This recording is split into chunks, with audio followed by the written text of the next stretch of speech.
ശരീരത്തിലെ നീർക്കെട്ട് മാറ്റിയെടുക്കാനായിട്ട് നമുക്ക് എന്തൊക്കെ ചെയ്യാനായിട്ട് പറ്റും?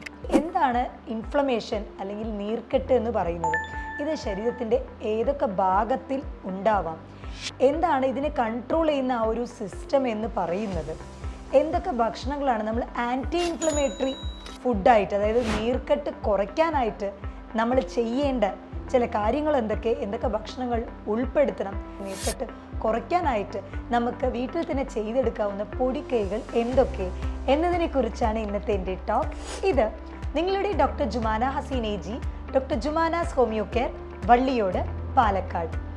പലപ്പോഴും നീർക്കെട്ട് എന്ന് പറഞ്ഞു വരുന്നത് ഇൻഫ്ലമേഷൻ ആണ്, അതായത് ശരീരത്തിൻ്റെ ഏതെങ്കിലും ഒരു ഭാഗത്ത് വെള്ളം കെട്ടി നിൽക്കുന്ന അവസ്ഥ.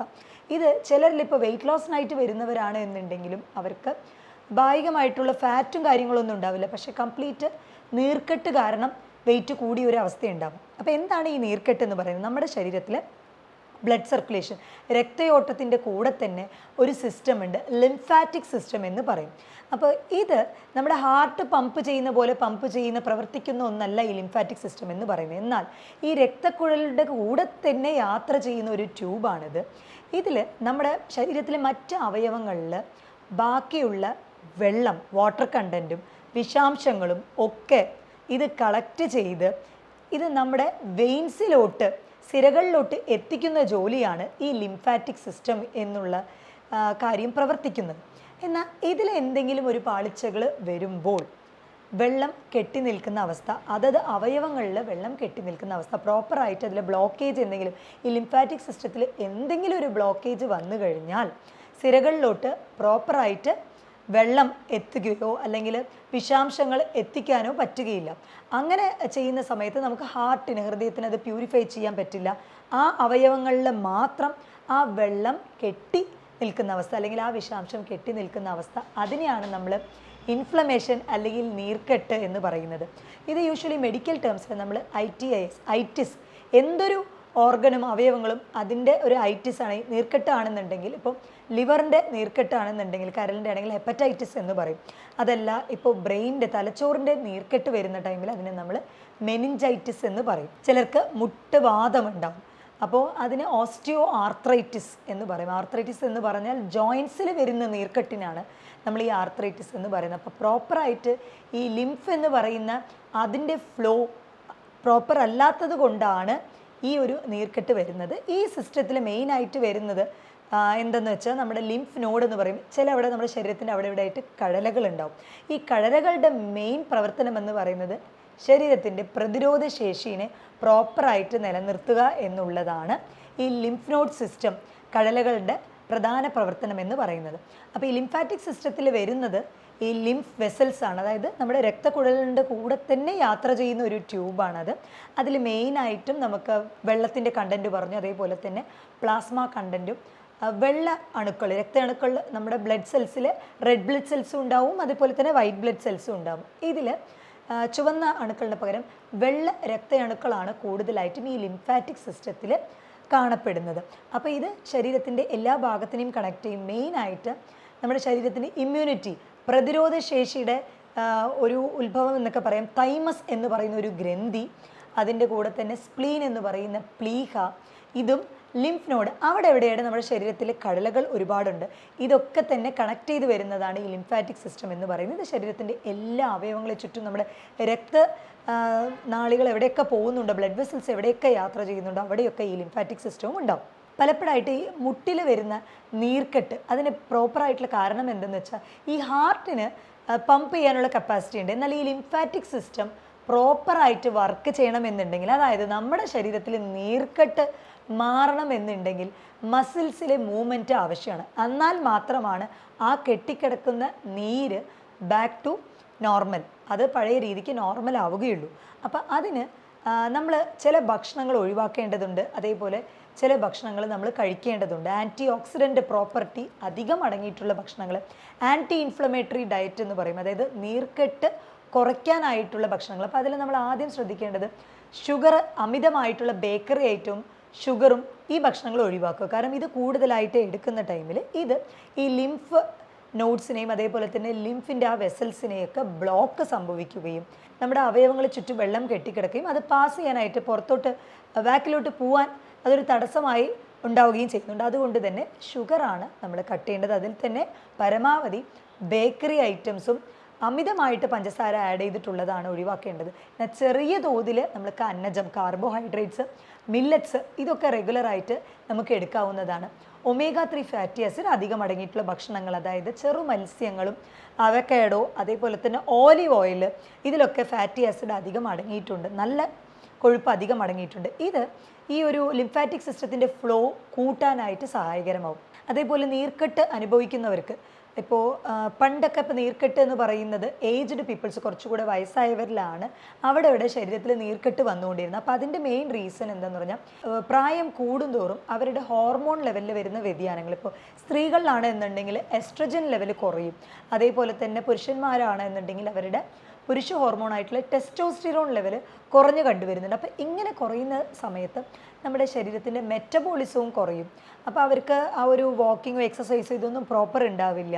അപ്പോൾ ഈ മൂവ്മെൻറ്റ്സ് ഇല്ല എന്നുണ്ടെങ്കിൽ, അനക്കം ഇല്ല എന്നുണ്ടെങ്കിൽ നമ്മുടെ ലിംഫാറ്റിക് സിസ്റ്റം വർക്കാവില്ല. അപ്പോൾ അത് അങ്ങനെ തന്നെ നമ്മുടെ ശരീരത്തിൻ്റെ ഓരോ അവയവങ്ങളെ ചുറ്റുമുള്ള വേസ്റ്റ് പ്രോഡക്റ്റുകൾ, അതായത് വിഷാംശങ്ങളായിക്കോട്ടെ, വെള്ളമായിക്കോട്ടെ, ആവശ്യമില്ലാത്ത വെള്ളം, ഇതൊക്കെ സിരകളിൽ തിരിച്ചെത്തിക്കാനായിട്ട് പറ്റില്ല. അത് അവിടെ തന്നെ കെട്ടി നിൽക്കുകയും അതാണ് നീർക്കെട്ട് അല്ലെങ്കിൽ ഇൻഫ്ലമേഷന് കാരണമായി മാറുന്നത്.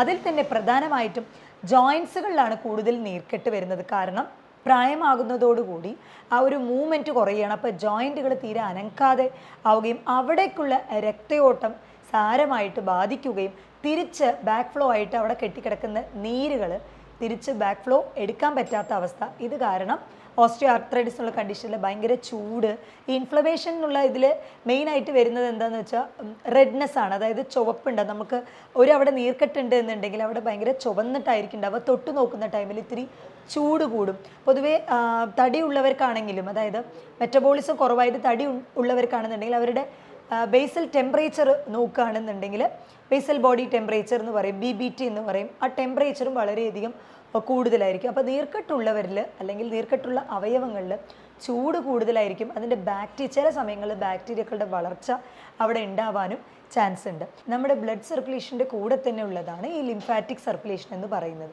എന്നാൽ നമ്മുടെ രക്തനാളത്തിൽ പോലെ തന്നെ നമുക്കൊരു പമ്പിങ്ങോ അങ്ങനെ ഒരു പരിപാടി ഇവിടെ ഇല്ല. ലിംഫാറ്റിക് സിസ്റ്റത്തിൽ കൂടുതലായിട്ടും നമ്മൾ പേശികൾക്ക് എന്തെങ്കിലും അനക്കം സംഭവിക്കുമ്പോഴാണ് നമ്മുടെ ശരീരാവയവങ്ങളിൽ കെട്ടിക്കിടക്കുന്ന എക്സസീവ് ആയിട്ടുള്ള വെള്ളം, അതേപോലെ തന്നെ വിഷാംശങ്ങൾ, ഇതൊക്കെ നീക്കം ചെയ്യണമെന്നുണ്ടെങ്കിൽ അനക്കം ഉണ്ടാവണം. അപ്പോൾ കൂടുതലായിട്ടും നമ്മൾ ജോഗിങ്, അതേപോലെ ഓടുക, ചാടുക, അങ്ങനത്തെ എക്സസൈസുകൾ നമ്മൾ ചെയ്യുമ്പോഴാണ് നമ്മുടെ ലിംഫാറ്റിക് സിസ്റ്റം പ്രോപ്പറായിട്ട് വർക്ക് ചെയ്യുക. നമ്മുടെ പ്രതിരോധ ശേഷിനെയും അത് എഫക്റ്റ് ചെയ്യുന്നുണ്ടാവും. കെട്ടിക്കിടക്കുന്ന ആ നീർക്കെട്ടുകളൊക്കെ കംപ്ലീറ്റ് മാറാനായിട്ട് ഹെൽപ്ഫുൾ ആവും. അതേപോലെ നമുക്കിപ്പോൾ വേദനയുള്ള ഭാഗങ്ങളിൽ നമ്മളൊരു ജെൻറ്റിലായിട്ട് മസാജ് ചെയ്ത് കൊടുക്കുകയാണെന്നുണ്ടെങ്കിൽ തീർച്ചയായിട്ടും അവിടത്തേക്കുള്ള ആ ലിംഫ് സർക്കുലേഷൻ പ്രോപ്പർ ആവുകയും, ബ്ലോക്ക് ആയിട്ടുണ്ടെന്നുണ്ടെങ്കിൽ ആ ലിംഫ് സർക്കുലേഷൻ പ്രോപ്പർ ആവുകയും അത് നമ്മുടെ കെട്ടിക്കിടക്കുന്ന നീർക്കെട്ട് കംപ്ലീറ്റ് പോവാൻ സഹായകരമാവുകയും ചെയ്യും. നമ്മുടെ കയ്യിലോ കാലിലോ അതേപോലെ തന്നെ മുഖത്തിലോ ഒക്കെ ഒരുപാട് കാലമായിട്ട് നീർക്കെട്ടുണ്ട് എന്നുണ്ടെങ്കിൽ അത് നമ്മൾ ശ്രദ്ധിക്കേണ്ട ചില കാര്യങ്ങളുണ്ട്. ഈ തൈറോയിഡ് കണ്ടീഷൻ, അതായത് ഹൈപ്പോതൈറോയിഡിസം കണ്ടീഷനിലും അതേപോലെ തന്നെ ഹാഷിമോട്ടോസ് എന്ന് പറയുന്ന തൈറോയിഡ് കണ്ടീഷനിൽ ചിലർക്ക് ഓട്ടോ ഇമ്മ്യൂൺ ആണ്, സ്വന്തം പ്രതിരോധ ശേഷിയെ എഫക്റ്റ് ചെയ്യുന്ന ഒന്നാണ്.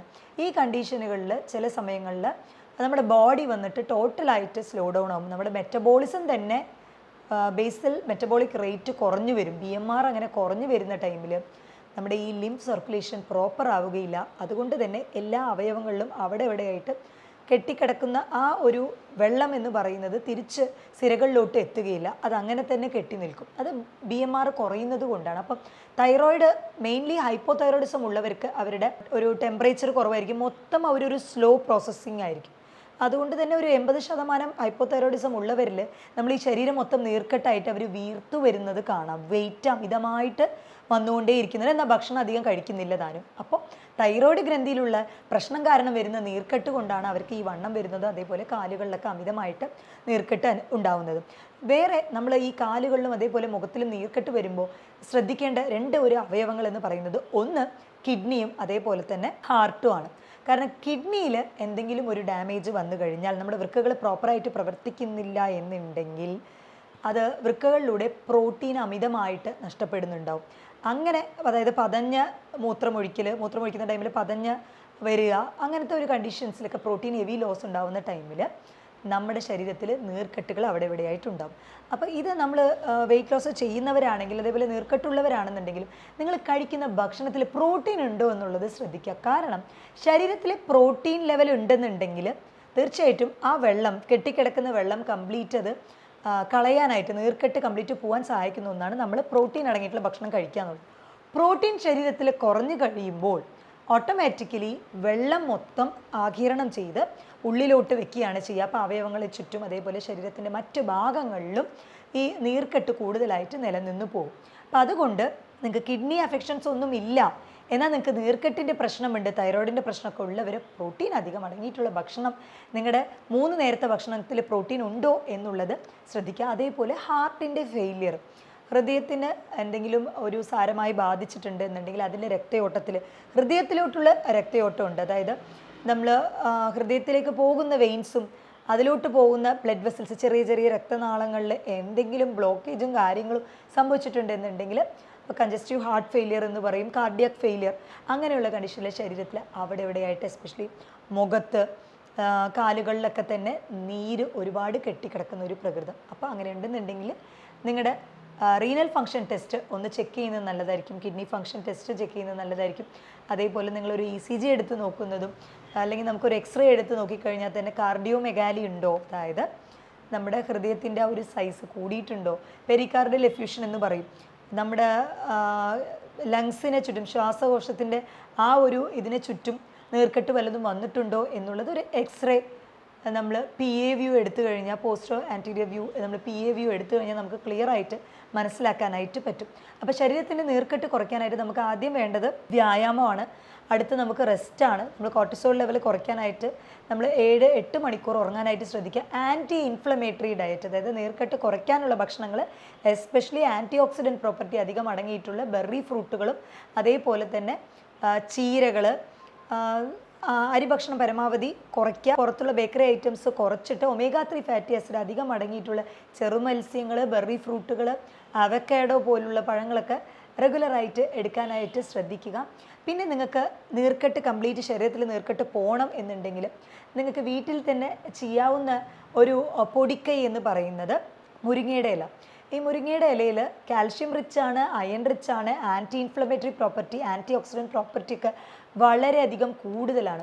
പിന്നെ ഒരു പോഷകങ്ങളുടെ ഒരു കലവറ എന്നൊക്കെ പറയാം ഈ മുരിങ്ങയുടെ ഇല. മുരിങ്ങയുടെ ഇലയും അതിൻ്റെ കൂടെ തന്നെ 2 വെളുത്തുള്ളി എന്ന് പറയുന്നത് നമ്മൾ അലിസിൻ കണ്ടൻറ്റ് കൂടുതലായിട്ടുണ്ട്. അപ്പോൾ കൊഴുപ്പ് എവിടെയെങ്കിലും അടിഞ്ഞു കിടക്കുന്നുണ്ട് എന്നുണ്ടെങ്കിൽ, അതേപോലെ എവിടെയെങ്കിലും ഇപ്പോൾ ലിംഫാറ്റിക് സിസ്റ്റത്തിൽ ബ്ലോക്കേജ് ഉണ്ട് എന്നുണ്ടെങ്കിൽ അത് ആ ബ്ലോക്ക് കളയാനായിട്ട്, അതുപോലെ നമ്മുടെ ശരീരത്തിനെ പ്യൂരിഫൈ ചെയ്യാനായിട്ട്, ശുദ്ധീകരിക്കാനായിട്ട് ഒരു ഡീറ്റോക്സ് എന്ന് പറയാം. ഈ അലിസിൻ എന്ന് പറയുന്ന കണ്ടൻറ്റ്, കെമിക്കൽ ഉള്ള നമ്മുടെ വെളുത്തുള്ളി, അത് ഒരു 2 ചെറിയ പീസ് എടുക്കാം. അതിൻ്റെ കൂടെ തന്നെ കറിവേപ്പില, കറി ലീവ്സ്, അതിൽ കൂടുതലായിട്ടും അയൺ കണ്ടൻറ്റ് കൂടുതലുണ്ട്. അപ്പോൾ ഈ നീർക്കെട്ടുള്ളവരിൽ നിങ്ങൾക്ക് ചെക്ക് ചെയ്ത് നോക്കാവുന്ന ഒരു ബ്ലഡ് ടെസ്റ്റ് എന്ന് പറയുന്നത് സീറം ഫെറിറ്റിൻ ലെവലാണ്.